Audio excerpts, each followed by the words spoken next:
मी आपल्या समोर सादर करीत आहे एकांकिका। मी महाराणी येसूबाई बोलते। सर्व संयोजकांना धन्यवाद देते। धन्यवाद यासाठी देते कारण सरांच्या वाढदिवसानिमित्त मला बोलण्याची संधी दिली। कारण हे म्हणजे चंद्र आणि सूर्याच्या पंक्तीमध्ये मेणबत्तीला ठेवल्याबद्दल तुम्हा सर्वांना धन्यवाद देऊन मी माझ्या विषयाकडे वळते। कुलाधिपती कुलभूषण गणाधिपती मराठा भूषण असणारे आमच्या आबासाहेबांचा विजय असो, ज्यांना आपण शिवराय म्हणतो, ते छत्रपती शिवाजी महाराज, त्यांची मी सूनबाई, जे स्वराज्य फार मावळभर पसरले आहे, त्या स्वराज्याचा आम्हाला अभिमान आहे। त्या स्वराज्याच्या आम्ही कुलमुखत्यार, त्या आम्ही येसूबाई। आमचं माहेर शृंगारपूर। आमचे पिताश्री पिलाजीराव शिर्के स्वराज्याचे सेवक मातब्बर सरदार।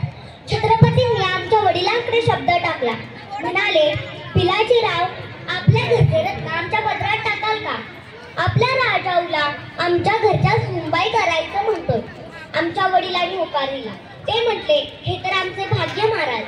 आमचा होकार आहे, होकार दिला आणि आम्ही भोसल्याच्या सूनबाई झालो।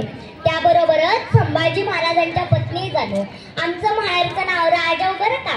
भोसल्यांच्या घराण्यात आलो आणि स्वराज्याच्या येसूबाई होऊन गेलो। लहान वयात लग्न झाले होते, त्यामुळे सगळ्यांच्याच लाडक्या होतो। आबासाहेब तर आमच्यावर वडिलांप्रमाणे माया करायचे। आबासाहेबांच्या शिकवणी घडलो, आऊसाहेबांच्या छायेत वाढलो। आमची इकडची स्वारी फारच रागीट, पण तितके खणकर हुशार आणि ज्ञानी। राग नेहमीच नाकावर, पण म्यान बंद केलेलं धर्माचं ज्ञानही तितकंच। कविताही लिहायची। एकदा त्यांनी एका कागदावर एक वाक्य लिहिलं। ते वाक्य होतं, स्त्री सती राधनी जयंती। आम्ही खूपच भारावून गेलो। अवघ्या स्वराज्याला कशाचीच चिंता नव्हती, पण ते देवालाच बघवले नाही, अन त्या देवानं आमच्या देवाला आमच्यातून अचानक नेलं। आबासाहेब गेले। हा स्वराज्याला फार मोठा धक्का होता। रायगडाने तर हंबरडाच फोडला होता। या सणांचा आधार मोडून पडला होता। इतके असूनही कारभाऱ्यांची कटकारस्थाने थांबली नव्हती। आम्ही पन्हाळगडी होतो, तिथल्या मनमोहक निसर्गाशी रायगडाच्या गप्पा गोष्टी करत होतो, पण त्यांचा आधार कधी ढासळला ते आम्हाला कळलंच नाही। आम्हाला गाफील ठेवून काळाने आपला डाव साधला होता। रयतेचा नाद आलेला। आपल्या माणसांनी पाठीत खंजीर खुपसला होता। आबासाहेबांच्या शेवटच्या क्षणी शंभूराजांना भेटूही दिले नाही। यासारखे वाईट ते काय, तरी आमची स्वारी डगमगली नाही।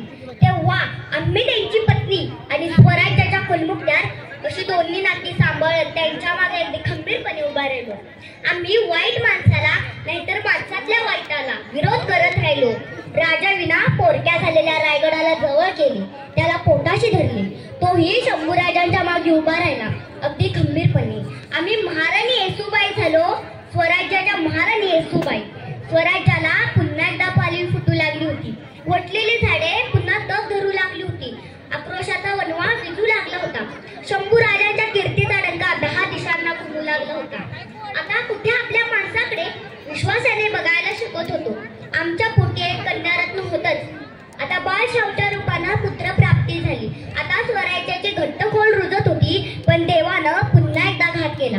महाराज संभाजीराजे औरंगजेब सारख्या दौन्याच्या कब्जात सापडले आणि आमच्या पायाखालची जमीन सरकली। वनव्याला कोणी विजू शकले का? शिवाजी राजाचे छावा होते ते छावा, पण हे घडलं हो, आणि आमच्या आयुष्याचं पान मिटलं। गणूजी दादा, कसतरी ही भाऊबीज केलीस, सर्वनाश केलात सारा, पण येसूबाई कधीच हारली नाही। आमचे धीर राजांना आम्ही गादीवर बसवलं व सिद्ध केलं, पण आम्ही अशा सोडली नाही। पण आम्हाला विचारायचंय त्या परमेश्वराला, शंभूराजांचे इतके हाल का केले? देवाचं बाळ होतं ना ते, मग का वाचवलं नाही? कोणी म्हणतं हात तोडले, कोणी म्हणतं डोळे काढले, जेब कापली, काय म्हणायचा कवऱ्याला? देवा तू खरंच आहेस ना? जाब विचारायला आले मी तुला, दार उघड देवा, दार उघड। धन्यवाद। जोरदार टाळ्या झाल्याच पाहिजे। स्वरा, खूप खूप अभिनंदन तुझं।